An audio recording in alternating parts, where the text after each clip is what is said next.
Shinzo மாதிரி dub பண்ணி பார்க்கலாமா? பாரு என்னோட பலூன் எப்படி பறக்குதுன்னு. சூப்பரியா. அவ்வளவு சீக்கிரத்துல விட்டுருவேனா?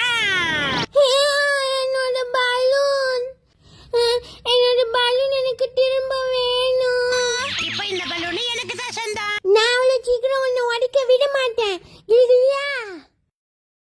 வாய் வலிக்குதே. ஐயோ பலூன் இல்ல என்னோட பலூன். நல்ல வேளை என் பலூன் பொழைச்சிச்சு. எனக்கு கூட. நான் ஏன் உன்கிட்ட தருவேன்? இது என்னோட பலூன், நான் யாருக்கும் தர மாட்டேன். எனக்கு அது வேணும். நானும் உன் ஃப்ரெண்ட் தான். நான் தான் சொன்னேன்ல, சிச்சி மாடு அது என்னோட பலூன் திரும்ப குடுத்துடு, இல்லைன்னா உன்னை பிட்டு தூக்கி போட்டுருவேன். குடுத்துடு. சண்டை போடுறது தப்பில்ல சிச்சி மாடு. இந்த பலூன்ட்டே கேட்கலாம் நீ யார்கிட்ட இருப்பேன்னு. நீ என் கூட விளையாட வரியா? சமத்து பலூன். டீமு சேனல் பிடிச்சிருந்தா